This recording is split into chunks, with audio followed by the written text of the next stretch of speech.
Isang pagpala po, isang mapagpala po umaga sa bawat isa. Purihin ng Diyos sapagkat ngayon ay araw ng Huwebes. Purihin ng Diyos, praise God. Sapagkat lapit tayo matapos sa chapter 9 ng John. Napakabuti ng Diyos sapagkat tayo ay tuloy-tuloy na talagang dapat tabayin ng Panginoon. Bago na tayo muna ay umawit ng sa iyo iaalay. Sumasama.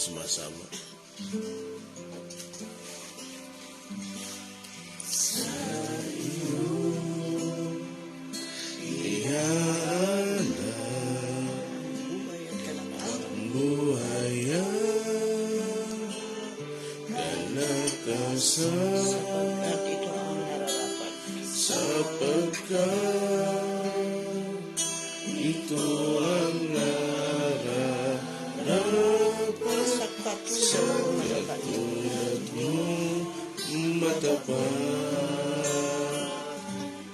Dahil sa pag-ibig mo, buhay ko ay nabago. ang buhay ko ay nabago.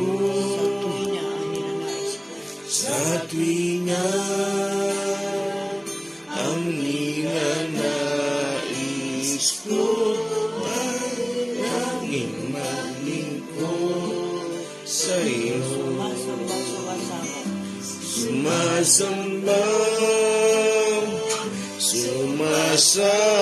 Sumasambong naghahandog sa ngalan niyo. Pagkat sa'yo ay nadama ang pagmamahal ng Ama. Sa iyong kabanalan, Sa iyo, praise God, kabanalan, biyaya mo ay nakanta. biyaya mo ay nakanta. Sa iyo ay may kagalakan at buhay na wala hanggan.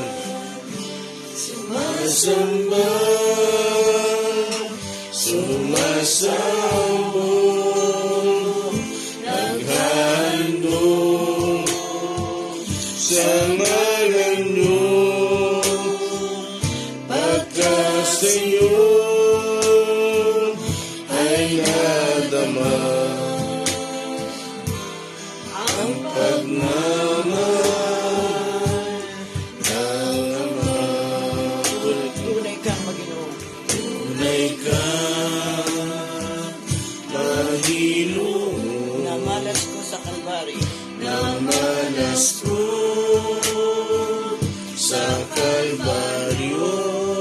Buhay pa inalay mo, Diyos. Buhay man ay inalay mo, Kristo, upang maligtas ang tao. Sumasamba,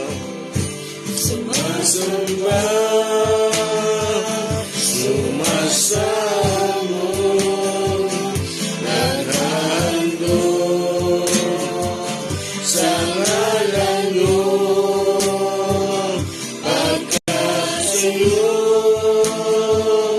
ay nadama ang pagmamahal na sumasambong sumampatay sa Panginoon. Sumasambong, hallelujah, naghandog sa ngalan niyo. Pagkat sa'yo, glory, ay nadama ang pagmamahal.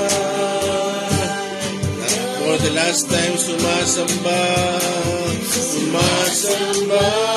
glory, sumasamba, si Piara Babakanta, Naghando, Yara Babakaya,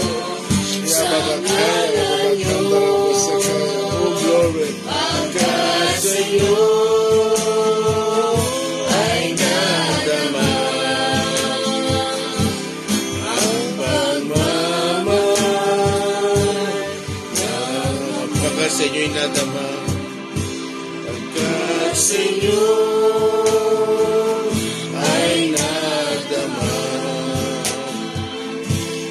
ang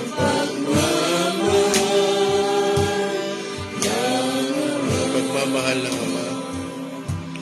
Ang pagmamahal ng Ama. Glory. Purihin natin ang Panginoon dahil sa kanyang pagmamahal. Praise you, Jesus. Salamat po sa pagmamahal ninyo, aming Ama. Kapag binigay niyo ang Panginoong Jesus sa amin upang kami ay mabuhay, upang kami maligtas, upang kami ay patuloy na matuto sa inyo mga aral, Panginoon. Salamat po sa inyo, Holy Spirit. And then, praise you, Jesus. Tayo ba'y manalangin? Panginoon, salamat po sa oras na ito at kami po ay narito muli para mag-aral ng inyong mga salita. Salamat nga po, Panginoon, dahil muli niyo kaming binayaan, Panginoon, ng isang araw para kami ay makapagbulay-bulay ng inyong mga salita. Mga Panginoon, ang aming marinig sa oras na ito ay maging kalakasan po sa amin, maging kalakasan spiritual, Panginoon, at mag-aaral sa buhay namin, Panginoon. Huwag namin itong malimutan, Panginoon, ang aming puso at isipan at magrema po ito sa aming puso. Walain niyo po ang tagapagsalita niyo po, Panginoon, sa oras na ito. Salamat po sa pangalan ni Jesus. Amen. Magandang umaga po kay Sister Anita Katembong, kay Brother Ayman Castro, Sister Anessa Romero, Sister Anita Katembong, Sister Vicky Villacorta, good morning po, Sister Raquel Narboneta, Sister Morena Mateo, Sister Cherry Pimentel, good morning po. Maraming salamat sa Panginoon. Pagkat ang Diyos ay mabuti sa ating lahat. Papasalamat ako kay Sister Vicky. Yung pinadala sa aking food supplement. Talagang nakita ko na ang katawan ko ay lumalakas. Very effective. Salamat sa Panginoon. Pagpalayan ng Diyos ang puso mo, kapatid. Salamat sa Panginoon sapagkat ginamit ka para ako ay makainom ng omega-3. Mabuti talaga ang Diyos. Talagang pag pinagkatawanan mo sa kanyang lahat, siya ang bahala sa iyo. Amen. Okay? Salamat sa Panginoon. At hanggang bukas, marahil matapos natin ang chapter 9. Sa Monday ay chapter 10 na tayo. Pag-uusapan natin sa Monday yung pagiging true shepherd, yung genuine shepherd, at saka sheep. Yung pagiging pastol at tupa. Yan ang pag-uusapan natin sa Monday. Ngayon, itutuloy natin yung pinag-uusapan natin hanggang bukas. At ang pakiusap ko na sa bawat isa, mag-pray tayo sa Panginoon. Alam nyo, napakaganda ang istorya ito. Yung bulag, mula't mula pa ay pinanganak ng bulag pero pinalaya ng Panginoon. Mag-pray tayo sa Panginoon na magrema sa atin yung ating pinag-uusapan. Kasi alam nyo mga kapatid, ito, isang malinaw na halimbawa. No? Kasi, alam nyo sa panahon natin yun, meron bang katulad ng bulag? Maraming katulad ng bulag. Marahil nasa church ka lang, pero pag hindi ka nakakaunawa, bulag ka. Maraming naglilingkod sa Panginoon. Maraming nangangaral. Pero, minsan, hindi talaga totally na talagang malaya. Kaya magpray tayo sa Panginoon na makakuha tayo ng mga talagang mga aral na talagang magamit natin sa paglipas ng mahabang panahon. Kaya, Sister Rami, ating text, anong part of tayo ngayon? 5? Part 5 na po ng I was blind but now I see. Ang text po natin sa umagang ito ay sa John 9:31 to 38. Verse 31, alam nating hindi pinapakinggan ng Diyos ang mga makasalanan, ngunit pinapakinggan niya ang mga tunay na sumasamba sa Kanya at sumusunod sa Kanyang kalooban. 32, noon pa man ay walang nakapagpapagaling ng mata ng taong ipinanganak na bulag. 33, Wala pong magagawa ang taong iyon kung siya'y hindi mula sa Diyos. 34, sumagot sila, Ipinanganak kang makasalanan at ngayon nais mo pa kaming turuan at siya'y kanilang itiniwalag. 35, nabalitaan ni Jesus ang lalaking pinagaling niya ay itiniwalag ng mga Pariseyo. Kaya't nang matagpuan niya ito ay kanyang tinanong, Sumasampalataya ka ba sa anak ng tao? 36, sumagot ang lalaki, Sino po ba siya, Ginoo? Sabihin ninyo sa akin upang ako'y manalig sa kanya. 37, siya'y nakita ko na. Siya ang kausap mo ngayon. Wika ni Jesus. 38, sumasampalataya po ako, Panginoon, sabi ng lalaki. Sinamba niya si Jesus. Praise God. Salamat sa Panginoon. Okay. No, malapit na magtapos yung bulag na nakakita. Anong key verse?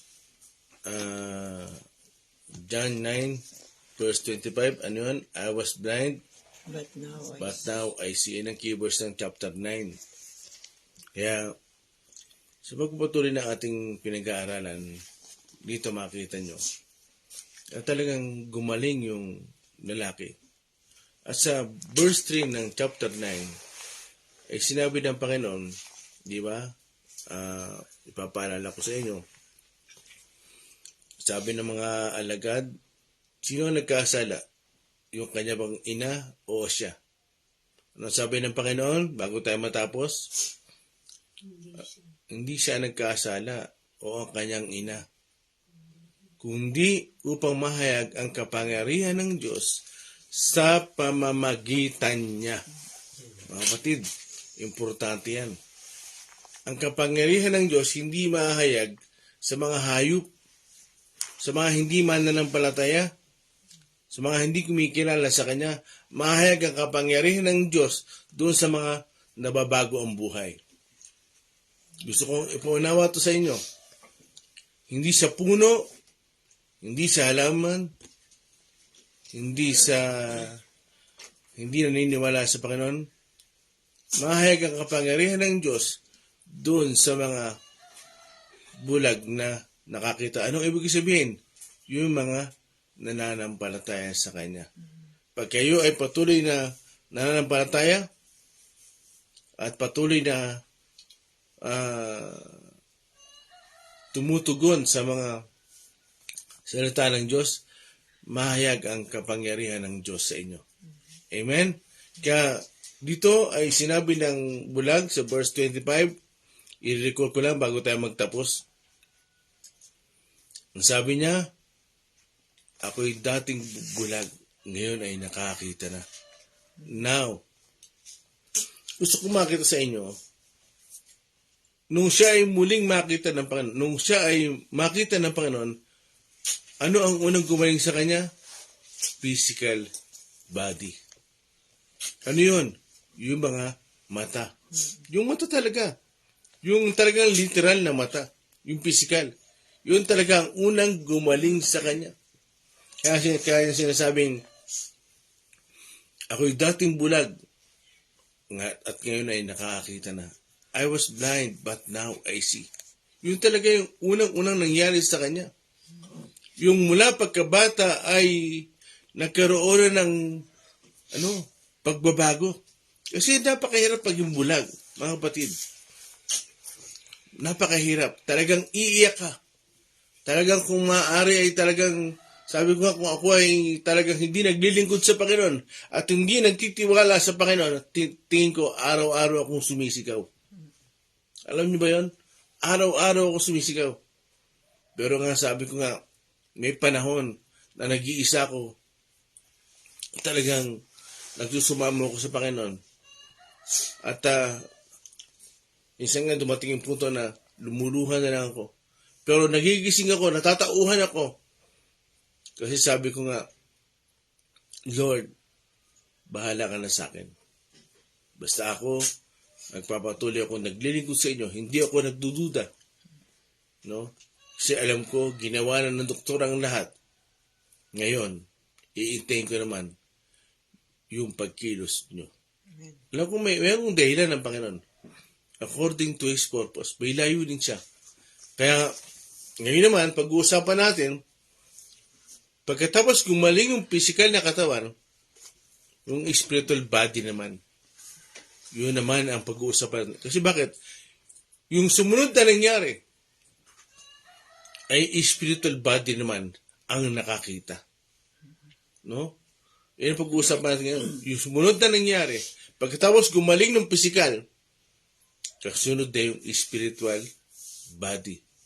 Kaya dito sa 31, Sister Ami, pakiulit.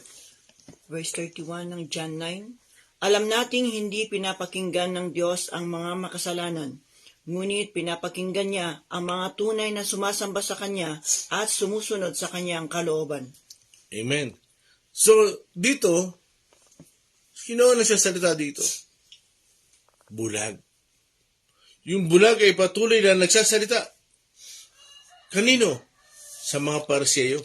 Yung bulag na nagsasalita sa mga Parseyo. Siya na nagpapatotoo sa mga Parseyo. Tama nga naman yung sinabi niya. Pakiulit, Sister Ami.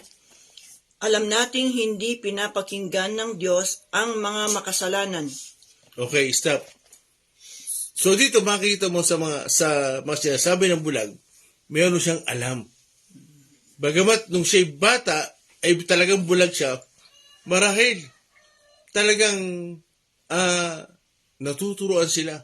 O kaya narinig niya kaya sa kanyang mga magulang. Bakit?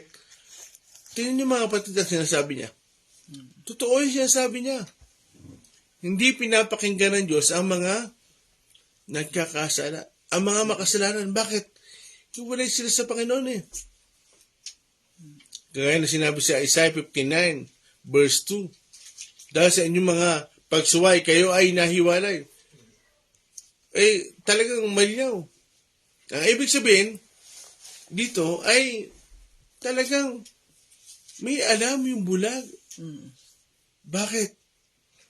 Mula pagkabata, di ba sabi niya, sabi ng Panginoon, mula pagkabata, mula pagkasilang, bulag na siya. Talagang malakas ang tenga niya. Hindi mahina. Yun lang ang meron siya eh. So talagang, naririnig niya maray, naririnig niya sa kanyang mga magulang. At ngayon, ito, nakakita siya physically. At ngayon, nagpapatotoo siya sa mga Parseyo.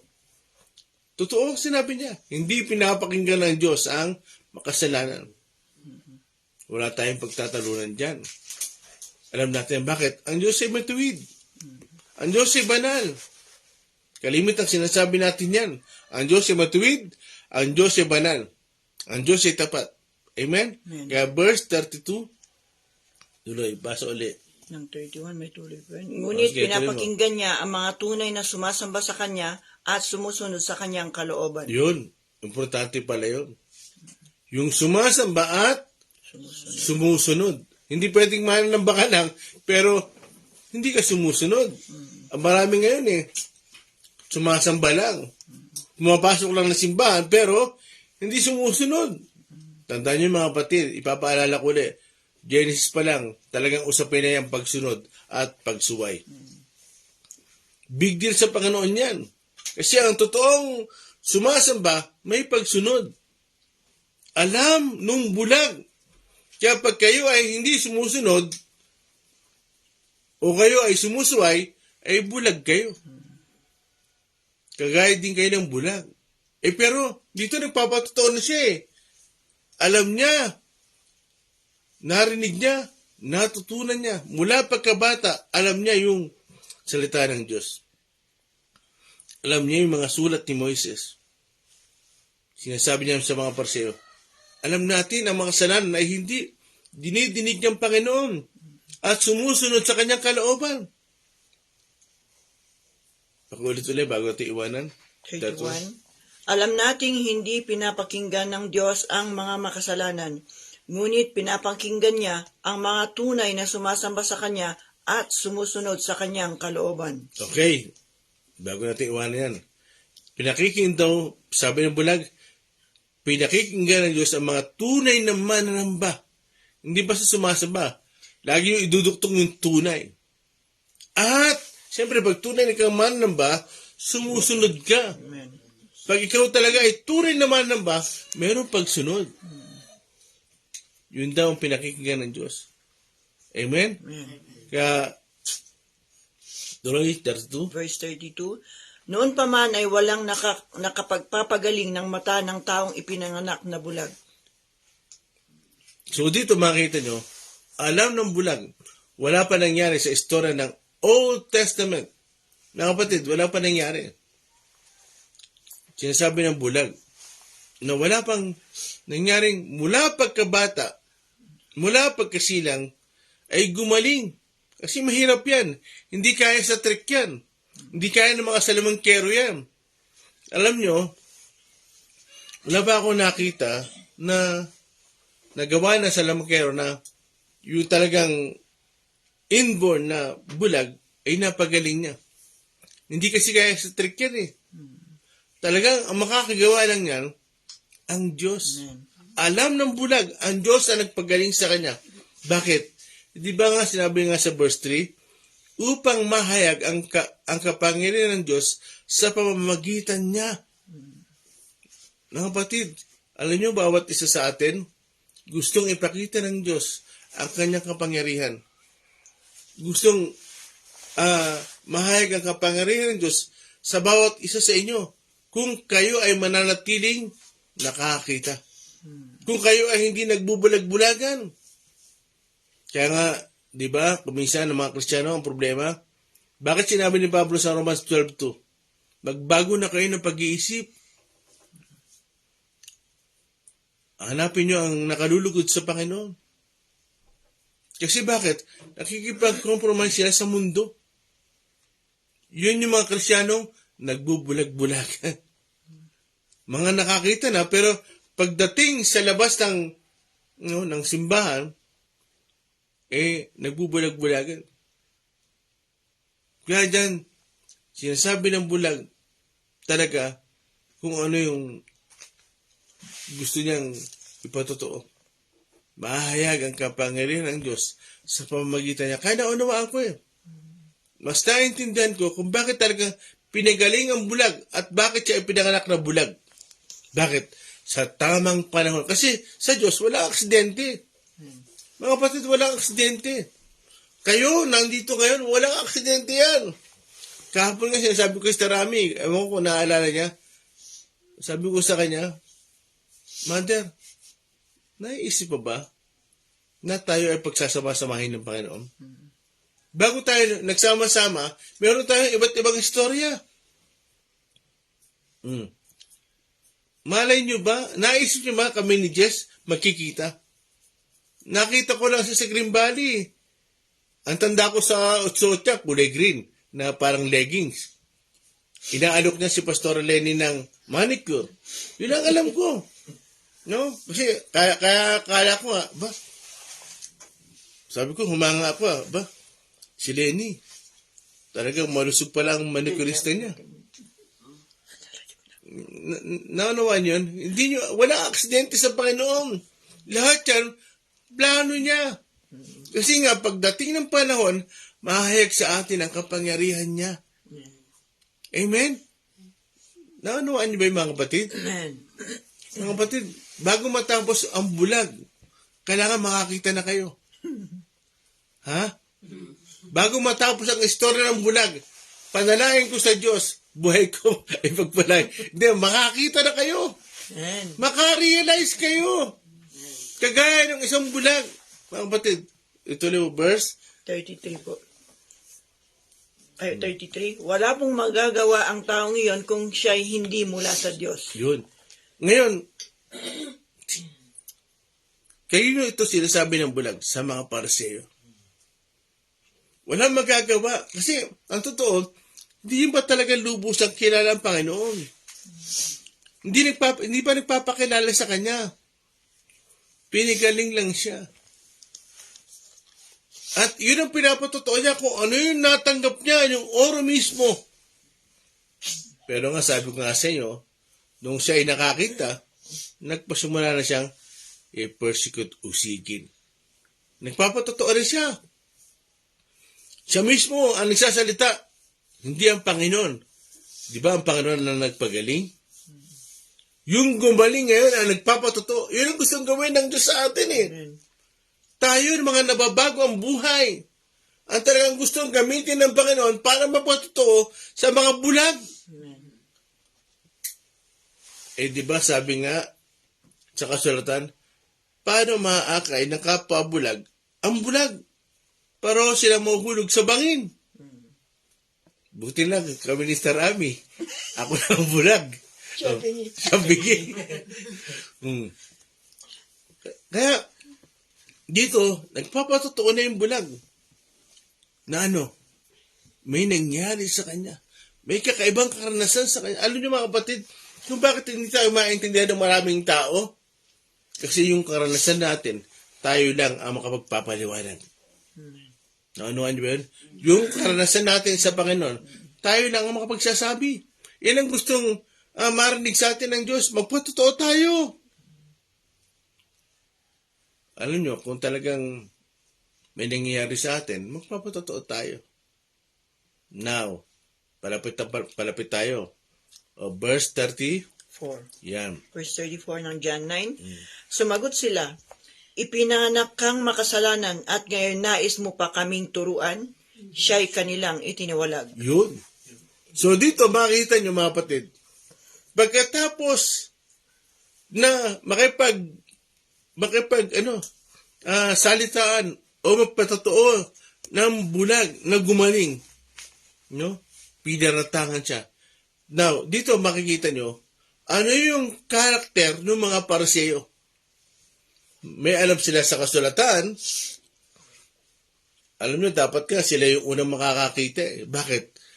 Kabisado nila yung kasulatan eh. Kabisado nila yung Bible. Yung sulat ni Moises, yung sulat ni David, yung sulat ni Isaiah, ni Ezekiel. Kabisado nila. Pero ano nangyayari? Bulag sila. Bakit? Tingnan nyo. Ang tingin nila sa bulag na nakakita, makasalanan. Yan yung sinasabi ng Panginoon sa Matthew 12:7. Ungkatin natin ulit. Angel, Matthew 12:7. Ungkatin lang natin. Kasi magtatapos na tayo sa bulag. Matthew 12:7. 12 verse 7. Kung nauunawaan lamang ninyo ang kahulugan ng mga salitang ito, habag ang nais ko at hindi ang inyong handog. Hindi sana ninyo hinahatulan ang mga walang sala. Yun. Hindi sana ninyo hinahatulan ang walang sala. Mapanghatol sila. Ano pa? Wala silang kahabagan. Mga kapatid, napakahalaga yung kahabagan. Kasi nga ang Diyos natin ay mahabagin eh. Kung ang Diyos natin ay mahabagin, yung mga anak ng Diyos dapat pahabagin din. Na ano nga? Mga anak ng Diyos dapat may kahabagan din lagi. Talaga yung pag-ibig ng Diyos, no? Yung agape, no? Yung unconditional love. Walang tinitingnan. Walang sinusukat. Yun ang pag-ibig ng Diyos. Kahabagan. Kaya tingnan nyo di ba sabi ko, alam nyo, kahit na-perfect nyo yung mga patakaran sa church, di ba sabi sa Korinto, pero kung wala naman kayong pag-ibig, bali wala sa lahat. Kung ikaw ay nagsasalita ng ibang wika, kung ikaw ay nagbibigay ng ikasupong bahagi, no? Kung inahadog mo yung buong katawan mo, kahit sunugin, kung wala kang pag-ibig, bali walang kwenta. Kaya dyan sinasabi ng Panginoon, no? Wala siyang kahabagan. Bakit? Ang tingin nila sa kanilang sarili, matuwid sila. Dahil ang tingin nila sa mga tao, makasalanan. At lalo na, pag may sakit ka. Kaya dyan sinabi ng Panginoon, hindi sana ninyo hinatulan ng mga tao. Ano gusto sabihin ng Panginoon? Mapanghatol kayo. Sino lang ang may karapatang humatol? Si Jesus. Kasi siya lang ang walang kasalanan eh. Anuhan niyo ba yun? Kaya lang naman siya napako sa krus dahil kinuha niya ang kasalanan mo. Siya nagbayad. Kaya, yung mga Pariseo, ang tingin nila sa kanilang sarili, matuwid sila. Dahil lahi sila ni Abraham. Pero kausap nila ang Panginoon. At sinasabi ng Panginoon sa kanila, panghatol kayo, mapagmataas kayo. Kaya, pakulit po yung 34 sa Arabi. Sumagot sila, ipinanganak kang makasalanan at ngayon nais mo pa kaming turuan at siya'y kanilang itiniwalag. Yun ang masakit. Alam niyo ba napakasakit yan? Yung nagpapatotoo ka lang na gumaling ako. Sinasabi mo lang na may nangyari sa'yo. Kasi ang gustong sabihin, gustong ipakita at makita ng mga Pariseo na yung bulag, hindi talaga bulag. Mula pagkabata, hindi talaga siya bulag. Yun ang gusto lang, palabasin at makita. Etong bulag, nagpapatotoo na. May nangyari po sa akin. At ano nga, habang siya nagpapatotoo, ano ginawa sa kanya? Itiniwalag siya. Alam niyo ba masakit yun? Itiwalag siya sa sinagoga. Bakit? Yung sinagoga, talagang kinikilala nila, ito yung kanilang place of worship, yung lugar na kung saan ay nag-aaral sila, meeting place nila, tapos ititiwalag ka. Kaya alam mo yun, minsan hanga ako sa ibang church. Nakapagtitiwalag sila, samatalan si Kristo, no? Biyaya. Amen. Doon ginagamit ang biyaya. Pag nagkakamali, hindi kagad itatapon. Biyaya, ano yung ibig sabihin ko? Second chance. Pagkakataon. Sila, tiwalag kagad. Ilalayo kagad. Hindi ka kagad kapanalig. No? Ang layo sa karakter ng Panginoon. Ang layo. Kasi bakit? Hatol kagad eh. Tingnan niyo mga kapatid, habang nagpapatotoo yung bulag na gumaling, ano nangyari sa kanya? No? Itiniwalag siya sa sinagoga. Habang siya naninindigan sa kanyang patotoo, itinakwil siya. Itiniwalag siya. Mga kapatid, yun ang sinasabi ko kahapon. Handa na ba kayo na magpatotoo para sa Panginoon? At tapos kayo ay itatakwil? Itatakwil ng asawa nyo, itatakwil ng mga gulang nyo, itatakwil ng mga kapatid nyo, ng kaibigan nyo. Handa na ba kayo? Nagtatayo kayo mga kapatid sa Panginoon. Ito ang stand ko para sa Panginoon. Maninindigan kayo? Ha? Amen. Malinaw ba yung sinabi ko? Mga kapatid, sa pagtakbo ng araw, i-check nyo yung sarili nyo. Kung ako ba'y naninindigan. Kagaya ng isang gumaling na bulag. Siya'y naninindigan na siya'y nagpapatotoo sa Panginoon.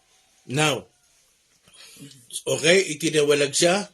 Punta nga tayo sa verse 35. Verse 35, nabalitaan ni Jesus na ang lalaking pinagaling niya ay itiniwalag ng mga Pariseo. Kaya't nang matagpuan niya ito, ay kanyang tinanong, sumasampalataya ka ba sa anak ng tao? Okay. So dito, siguro, kumalat. Kasi tiniwalag eh. Big deal sa kanila yun. Marahil nalaman ng mga magulang, ng mga kaibigan, ng mga tao nagdala sa bulag sa mga Pariseo. Kasi nung gumaling ang Pariseo, ang nagdala sa kanya, mga tao. Kumalat. Oy, itiniwalag na si Shing, si Angel, si Denya, itiniwalag na sila. Nalaman. Big deal. Hindi DA yun. Hatol yun. Kasi iba yung disciplinary action eh. Yung disciplinary action, yung DA, babalik ka pa. Siya, itiniwalag na eh. No? Ano nangyari? Nalaman ng Panginoon. Hinanap ng Panginoon. Mga kapatid, walang malinaw kung saan natagpuan yung bulag. Pero may paniwala ko, ito ay nasa public places. Nasa maraming tao. Kasi marahil, nung siya ay tinawalag, no, merong kirot. Merong kirot. Pero, marahil, sa aking pananaw, merong kalungkutang konti. Pero pag napagtatato ko, yun nangyari sa buhay ko, na ako ay bulag at nakakita, di bali nyo na ako itiwalag. May ginawa naman ng Panginoon sa akin. Di bali alisin nyo na ako sa kampamento, sa sinagoga, kung si Kristo naman ang nakilala ko. Amen. Amen? Kaya dyan, kinausap siya ng Panginoon. Pakiulit, Sister Ami. Nabalitaan ni Jesus na ang lalaking pinagaling niya ay tiniwalag ng mga Pariseyo. Kaya't nang matagpuan niya ito ay kanyang tinanong, sumasampalataya ka ba sa anak ng tao? Yun, sumasampalataya ka ba sa anak ng tao? Mga kapatid, ang Panginoon, hindi lang tinatawag na anak ng tao. Ang unang tawag sa kanya, anak ng Diyos. At siya din ay anak ng tao. Ano ibig sabihin? Yung Diyos at tao, pinagkaisa ng Panginoon. So, magitan ng Panginoon, no? Yung Diyos at tao, nagkaisa na sa Kanya. Kaya nga, ang Panginoon, dual personality yan eh. Siya ay Diyos, anak ng Diyos, at anak ng tao. Anong ibig sabihin? Diba, tinakal natin yan. Anong ibig sabihin ng anak ng tao? Ibig sabihin, mula sa langit, bumaba sa lupa, sa magitan ng isang babae, siya ay naging tao. Kaya siya anak ng tao. Hindi anak ni Jose, anak ng tao. Ibig sabihin, nagkatawang tao ang salita. No? Siya ay Diyos, siya ay anak ng Diyos, at anak ng tao. Yun ang talagang pakilala sa Panginoon. Kaya ang tanong, anong tanong ng Panginoong Jesus? Sumasampalataya ka ba sa anak ng tao? Next verse. 36 ng John 9, sumagot ang lalaki, sino po ba siya, Ginoo? Sabihin ninyo sa akin upang ako'y manalig sa kanya. Yun, sino po ba siya? So, walang alam ang bulag kung sino ang Panginoon. Pero dito mga kapatid, basa ninyo ito. Ang Panginoon, kaharap niya na. Ang akala siguro, nangangaral lang. Akala niya siguro, nagsishare lang. Kaya, nagtatanong siya, Ginoo, sino po ba siya? Ito ang pinakamagandang sagot sa pinakamagandang tanong. Sino po ba siya? Sabihin nyo nga, sino po ba siya? Sabihin nyo nga, sino po ba siya? Sagot sa namin. 37, siya'y nakita mo na. Siya ang kausap mo ngayon, wika ni Jesus. Yun. Siya'y nakita mo na. Amen. Ang tanong ko, marahil nung siya ay bulag, wala pa siya nakita physically. Pero nung nakakita siya, siguro, no? Talagang, ang una yung naunawa at nakita, ay may nagpagaling sa kanya. Kasi, iniisip ko, ano niya kung sa pagbubulay-bulayan ko yan, di ba nasa Siloe siya? Di ba sa Siloe, doon sa pool, di ba doon pala siya nakakita? Nung pinapunta siya ng Panginoon? Kasi iniisip ko, ano yung nakita mo na? Kasi, gumaling siya, doon naghilang mo siya sa Siloe. Nasaan ang Panginoon? Hindi niya na nakita. Nanoan nyo? Pero anong ibig sabihin na siya'y nakita mo na? Ibig sabihin, nakakausap mo na. Siya'y nakausap mo na. Kasi nga, kung talagang nakita na siya ng bulag noon pa, kilala na siya. Ang gusto sabihin dito ng Panginoon, siya'y nakausap mo na. Nakaharap mo siya, kaya lang, bulag ka pa roon. Kasi inutusan kita papuntang Siloe. Sa pool. Doon sa pool, di ba doon ka nakakita? Di ba wala naman ang Panginoon noong time na yun? Wala siya eh. Ang nakita niya, mga tao. Kaya marahil dito ay pinagtitibay ng Panginoon, nakausap mo na siya. Next verse. Verse 38, sumasampalataya po ako, Panginoon, sabi ng lalaki, at sinamba niya si Jesus. Yun. Kaya, 37-38, pag-isayin mo sa namin. Verse 37, siya'y nakita mo na, siya ang kausap mo ngayon, wika ni Jesus. 38, sumasampalataya po ako, Panginoon, sabi ng lalaki at sinamba niya si Jesus. Yun. Praise God. Uri ng Diyos. Now, mga kapatid, yung pangyayaring ito, ngayon pa lang, no?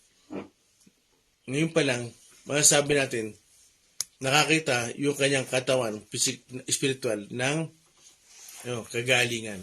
Ibig sabihin, nung una, physical body ang nakakita. Sa pangalawang pagtatagpo nila ng Panginoon, nung hinanap siya ng Panginoon, ano ang nakakita? Yung kanyang spiritual eyes. Yun ang nabuksan. Bakit? Sumampalataya siya eh. Mga kapatid, no? Una, ulitin ko, gumaling siya physically. At sa kanilang pagtatagpo, nung nalaman ng Panginoon na siya ay tiniwalag, hinanap siya. At nagkausap sila. At sinabi niya, sumasampalataya po ako at sumamba siya. Ibig sabihin, doon pa lang nabuksan yung kanyang spiritual eyes. Nakakita talaga yung kanyang spiritual eyes. Nabatin, anong ibig sabihin? Pag tayo ay nananampalataya sa Panginoon, yung ating spiritual eyes, nabubuksan. Nakakita. Hindi lang physical body. Kasi ngayon, no, talagang maraming nasa simbahan, ang totoo, yung spiritual eyes, hindi nabubuksan. Nakakita lang sila. Kasi yung mga totoong, sabi ng bulag, di ba, sa verse 34 nga. 34 po. Mm. Sumagot sila, ipinanganak kang makasalanan at kayo nais mo pa kaming turuan at siya'y kanilang itiniwalag. Oh. So dito yung pangyayari yung talagang nasaktan siya. Pero ano yung mga kapatid? Nung simula siyang sumampalataya sa Panginoon, nabuksan yung kanyang spiritual eyes. Mga kapatid, yung importante sa atin, yung makakita tayo ng katotohanan. Sa verse 32 nga. Verse 32, noon pa man ay walang nakakapagpagaling ng mata ng taong ipinanganak na bulag. Verse 31. Alam nating hindi pinapakinggan ng Diyos ang mga makasalanan, ngunit pinapakinggan niya ang mga tunay na sumasamba sa Kanya at sumusunod sa Kanyang kalooban. Amen. Kaya dito, no, nung nabuksan yung kanyang spiritual eyes, ay talagang nakita ng bulag yung salitang tunay na sumasamba at sumusunod sa kanyang kalooban. Kaya, mga kapatid, kung babalik tayo sa verse 38, nakita nyo, ay nagpasimula na siyang sumamba. Yung pag sinabi mong sumampalataya, ang ibig sabihin nito ay pinapasakop po na yung buhay. Ultimo nga sa verse 38, sarami. Sumasampalataya po ako, Panginoon, sabi ng lalaki at sinamba niya si Jesus. Kaya dito makita niyo mga kapatid, nagpasimula ng mabuksan yung spiritual eyes ng bulag at siya ay sumamba. Maraming mananamba ngayon. Pero talaga ang totoo, hindi nabubuksan ng isip. Ano nangyari ngayon sa bulag? Na-complete. Totoo talagang gumaling siya. Bakit? Gumaling yung kanyang spiritual eyes eh. Naintindihan niyo ba? Ulitin ko ulit. Yung bulag ay gumaling physically. Yung pangalawang pagtatagpo nila ng Panginoon, gumaling siya spiritually. Ano ang ibig sabihin? Yun talaga ang totoong nakakita, complete. Bakit? Nakita yung katotohanan eh. Nakita niya si Jesus. Ang katotohanan, nagkaroon siya ng paglaya talaga, complete. Lumaya siya. Hindi lang sa physical. Alam niyo ba kung pinakamaganda sa lahat? Dumalaya tayo spiritually. Talagang nakikita natin yung totoo. Hindi tayo nagbubulag-bulagan. Yun ang totoong lumaya. Kasi ngayon, maraming nasa church, hindi naman talaga laya. Buksan mo nga yung John 8:32. John 8:32. Anong sabi sa John 8:32? Verse 32, Makikilala ninyo ang katotohanan at ang katotohanan ang magpapalaya sa inyo. Praise God. So dito, nagpasimula ng makilala ng bulag ang Panginoon. Hindi lang siya gumaling sa pisikal, ang pinaka-importante sa lahat, gumaling sa espiritual, nakilala niyo yung katotohanan. Yun ang totoong paglaya. Amen. Kasi ngayon, minsan nagtataka tayo, Pastor, bakit ba ako parang hirap na lumaya? Baka hindi mo nakikilala yung katotohanan. Naririnig mo lang. Sa John 8:36, pakibasa nga.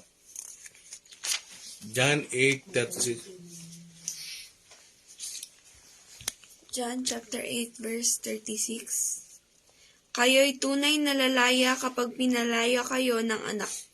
Amen. So dito, kapatid, nagkaroon talaga ng totoong paglaya. Totoo. Hindi lang sa physical, talagang sa spiritual. Nagkaroon siya ng kalayan. Bakit? Nalaman niya at naunawaan niya yung tungkol kay Jesus. Bakit? Sinamba niya eh. Mga kapatid, kuminsan, iniisip natin, ang tagal na natin sa simbahan, pero bakit gano'n? Parang hindi ako lumalaya. Mga kapatid, gusto ko maintindihan nito, hindi ito sa pagdalo, hindi ito sa pagsimba, ito ay sa pagsunod. Pag ikaw ay patuloy na sumusunod, lalaya ka. Amen? Maraming nasimbahan, pero totoo, hindi pa lahat malaya. Pastor, bakit gano'n? Ang tagal ko ng amana ng palataya, parang hindi ako malaya. Baka marahil, hindi mo pa isinusuko. Baka I surrender 1. Pero meron pa ng 2. I surrender 2. Pero meron pa ng 3. Mga kapatid, kailangan natin, kung gusto natin talagang lumaya ng totoo, ng complete, I surrender all. Amen? Kailangan mong isuko ang lahat. Kailangan mong surrender ang lahat para makaranas ka ng totoong paglaya. Bakit? Anong ibig sabihin? Ang totoong nakakaunawa ng katotohanan ay may paglaya. Ganyan na nangyari sa lalaki. Hindi lang siya lumaya sa physical body, nakaramdaman, nakapintasan. Kasi yung mga sakit yan ay kapintasan yan. Hindi lang siya lumaya doon. Lumaya din siya sa spiritual. Nagkaroon siya ng deliverance. Nabuksan yung kanyang isipan. Kasi ang problema sa mga Pariseo, ang totoo, hindi sila malaya. Layo lang sila ni Abraham, pero ang totoo, hindi sila lumalaya. Kaya, sumulang makilala niya ang Panginoon, sinamba daw niya. Naunawaan niya. Naunawaan niya, ang Diyos dapat sinasamba. Bagamat ang Panginoon ay nagkatawang tao, naunawaan niya kung sino yung kaharap niya. Yung kaharap niya ay yung katotohanan. Amen. Yung kaharap niya, yung anak ng tao, yung nagkatawang tao. Naunawaan niya na si Kristo ay dapat at karapat dapat tumanggap ng pagsamba. Amen. Amen? Kasi yung mga hindi sumasamba sa Panginoon, ang tawag doon, bulag. Uulitin ko. Yung hindi talaga sumasamba sa Panginoon, hindi na naunawaan kung sino si Kristo. Kaya ano ang tawag pag hindi mo sinasamba sa Kristo? Bulag ka. Maraming ganyan ngayon. Maraming may hawak ng Bible. Pero totoo, hindi sila sumasamba kay Kristo. Hindi sila sumasamba sa Panginoon. Hindi sila lumalapit sa Panginoon. Amen? Kaya ngayon, ano ang ibig sabihin ng pagsamba ng bulag? Nung siya nakalaya, ano ang ibig sabihin na sumasamba siya? Ang ibig sabihin, pinapasakop niya na yung kanyang buhay. Submission. Submitting. Kagaya ng Muslim, yumuyo ko sila. Ibig sabihin, nagpapasakop na siya sa Panginoon. Ang Panginoon na ang kanyang buhay. Amen? Ang Panginoon na daw ang kanyang buhay. Mga kapatid, sino ang buhay niyo? Si Kristo, si Jesus, hindi lang parte ng buhay natin dapat. Hindi siya part. Hindi siya parte ng buhay natin. Siya ang buhay natin, mga kapatid. Kagaya ni Pablo, ang buhay ko si Kristo, ang mamatay ay pakinabang. Pilipos 1:21. Ang buhay ito ni Pablo, hindi yung mga Thessalonica, hindi ang Pilipos, hindi ang Roma, hindi ang Efeso. Ang buhay niya ay si Kristo. Mga kapatid, hindi ang ministeryo ang ating buhay, hindi ang membro, hindi ang asawa, hindi ang anak. Hindi yan ang buhay natin. Ang buhay natin, si Kristo. Amen? Kaya naman, ang sabi sa Galatia 2:20, Pagkabasa ng malakas, anong oras na? Itatapos na tayo. Galatians chapter 2 verse 20, Hindi na ako nabubuhay ngayon, kundi si Kristo na ang nabubuhay sa akin. At habang ako'y namumuhay pa sa katawang lupa, mamumuhay ako sa pananalig sa anak ng Diyos na umibig sa akin at naghandog ng kanyang buhay para sa akin. Amen. Pakiulit pa nga, Dea. Anong version yun? MBB po. ASND. Galatia ASND yan. Sige. chapter 2 verse 20. Namatay akong kasama ni Kristo sa krus. Hindi na ako ang nabubuhay sa aking sarili, kundi si Kristo na. Ipinapamuhay ko ang buhay kong ito sa pamamagitan ng pananampalataya sa anak ng Diyos, na nagmahal sa akin at nag-alay ng buhay niya para sa akin. Amen. Na nagmahal sa akin, na nag-alay ng kanyang buhay para sa akin. Kaya sabi na ni Pablo, si Kristo na ang aking buhay. Habang ako'y nabubuhay, napako kong kasama niya. Ibig sabihin, nung si Kristo ay nakapako sa krus, nung simulang manampalataya tayo sa Kanya, napako na rin tayo. At nung siya'y namatay sa krus, no? Nung siya'y namatay na rin tayo. Bakit? Nananampalataya tayo sa Kanya. At ngayon, si Kristo ay nabubuhay. No? Kasi si Kristo na rin ang nabubuhay sa atin. Hindi na yung ating sarili. Kapag tayo ay nakakilala sa Panginoon, hindi na dapat ito ang nabubuhay sa atin. Si Kristo na dapat. Ganoan niyo ba? Kaya sa pagpapatuloy natin, no? Gusto kong iwanan to sa inyo. Pag talagang inahandog nyo ang buhay nyo kay Kristo, ibig sabihin, nagpapasakop kayo sa Kanya. Anong ibig ko sabihin? Siya na ang buhay natin. Amen. Siya na ang buhay natin. Sabihin nyo nga, si Kristo ang aking buhay. Si Kristo ang aking buhay. Siya ang ating buhay, mga kapatid. As long na tayo naniniwala sa Kanya at tumutupad sa Kanyang kalooban, si Kristo ang ating buhay. Mga kapatid, habang tayo nandito, si Kristo ang ating buhay at tayo ay mabubuhay. Pagdating natin doon sa piling ng Panginoon, magtutuloy-tuloy lang ang buhay natin. Amen?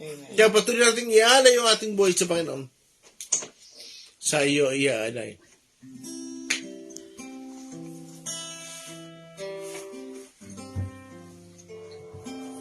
Tayong lahat. Sa iyo, sargatin, iaalay ang buhay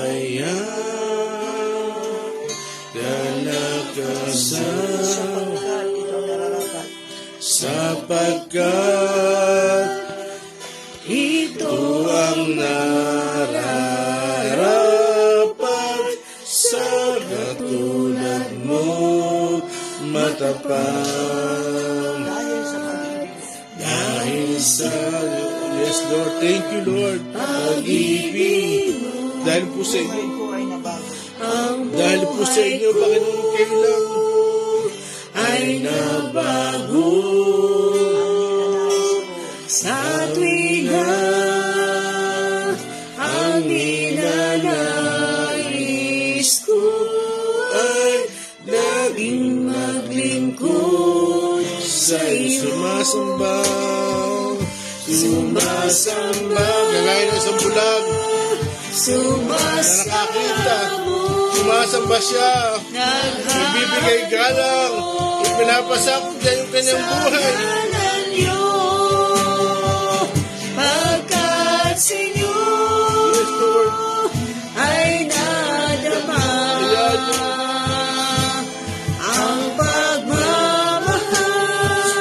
Sumasama may sampa. Hallelujah. Sumasamba, Lord. Turuan mo kami sa sampa. Turuan niyo kami magpasakop sa inyo. Kayo ang aming buhay, Panginoon. Sa ngalan niyo. Kami na lumalaya at pinalaya mo, Panginoon. Hallelujah. Sa inyo lang po namin natama ang tunay na pagmamahal. Ang pagmamahal. Yes. Sumasama po the last time. Sumasamba, Lord. Sumasamo, naghahandog sa ngalan niyo, pagkat sa inyo ay nadama ang pagmamahal ng Ama. Ang pagmamahal ng Pagmamahal ng Ama po at last time. ang pagmamahal Tayo lahat. ng Ama. Hallelujah. Glory, hallelujah. Palapakan natin ang Panginoon. Palapakan natin. Hallelujah. Praise God. Hallelujah. Praise you, Jesus. Glory. Glory, glory. Salamat sa inyo, Panginoon. Mr. Cathy. Praise you, Jesus. Hallelujah. Thank you, Lord God. Thank you, Lord God. Thank you, Lord, sa inyong kapahayagan. Salamat sa inyo, O Diyos. Napakabuti po ninyo. Dumating kayo sa aming buhay, kagaya ng bulag na ito. Hindi po namin kayo kilala, hindi po namin alam ang tamang daan. Ngunit ikaw ay hindi ka nagdamot at ikaw ay binigay mong iyong buhay, ang iyong karangalan, ang iniwan mong langit para sa amin upang sabihin sa amin na kayo ang aming pag-asa, kayo ang aming buhay, kayo ang aming kagalingan, kayo ang magbabago ng aming buhay. Salamat sa inyo, ang Diyos. Noon pa man ikaw ay nagpakita na, Panginoon, ng paggawa para sa amin, O Diyos. Sino nga ba kami, Panginoon, para kami iyong puntahan at bigyan ng kahalagahan, Panginoon, at abutin ang aming pangangailangan at hablutin kami sa kamay ng kaaway, Panginoon. Salamat sa inyo, Panginoon. Salamat sa inyo. Salamat, O Diyos, sa mensahe niyo, Panginoon. Hallelujah. Salamat sa inyong presensya, Panginoon. Hallelujah. Praise you, Jesus. Sige po, magpasalamat tayo sa ating Diyos. Hallelujah. Hindi lamang ito kwento na nabasa natin. Hindi lamang ito noon nangyari, kundi hanggang ngayon ay patuloy na ginagawa ng Diyos. Hallelujah. Sige po, sino sa inyo ang may karamdaman? Sino sa inyo ang nababalot pa ng mga kahinaan na hindi ka makaalis? Tinatawag ka ng Panginoon pero hindi ka makaalis sa mga kahinaan mo, sa mga bisyo mo, sa layaw mo. Sige, lumapit ka sa Panginoon, nakikita ka niya. Gusto ka niyang palayain. Hallelujah. Hallelujah. Gusto ka niyang bigyan ng magandang buhay, ng bagong buhay. Hallelujah. Tatanggalin niyang takip sa iyong mga mata. Hallelujah. Thank you, Jesus. Thank you, Jesus. Thank you, Jesus. Hallelujah. Hallelujah. Hallelujah. Thank you, Lord. Lord, kami mga nananampalataya na kung hindi pa kami lubusang lumalaya, Panginoon, tulungan niyo kami, Panginoon, makalaya sa aming mga sakit, aming mga kahinaan. Lord, kung meron pa kami mga tinatagong mga kasalanan, Lord, nakikita mo kami, Panginoon. Patuloy mo kaming palayain, Panginoon. Wala po kami maipagmamalaki sa inyo o sa sino man. Lord, kami narito, sumusuko sa inyo, Panginoon. Narito kami, Panginoon, tulungan niyo kami. Abutin niyo kami, Panginoon, tulay ng malapit ka na pong dumating, naway masumpungan mo kami na naaayon sa iyong nais, Panginoon, na matuwid sa inyong harapan at nagsisikap, Panginoong, sumunod sa inyong kalooban. Salamat sa inyo, Panginoon. Salamat sa inyo, patuloy na pagpapala sa bawat isa, Panginoon.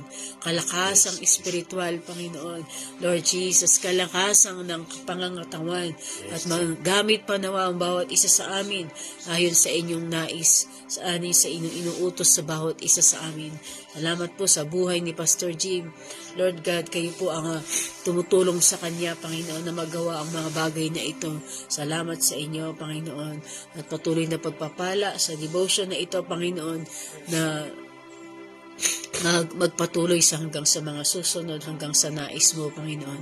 Lord God, salamat sa inyo. Ito po aming dalangin sa pangalan ni Jesus. Amen. Hallelujah. Magandang umaga po sa bawat isa. Sister Elenita Aranduque, Sister Samantha Perez, Secaraya Sais, Sister Dina Toledo, Joren Perez, William Villacorta, Mary Chris Claudio, Juan Dicocho, Sister Chrysel, Brother Udi Velasco, Sister Aquino Raymar, Lita Hunt, Pastor Jojo, Brother J.D. Salarda, Fernan Rajo, Sister Auntie Sale, Floylin Perez, Ate Budang, Sister Telma, Faustina Robero, Ining Ruiz, Liway Anorico, Brother Julius Sales, Brother Alan Rocreo, Brother Mario Mongcal, God bless you po sa inyong lahat. Brother Elias Gadia Jr., Brother Mike Baheta, Ian Aguilar, at Eden Danyo. God bless you po. See you po bukas ng alas 5 ng umaga.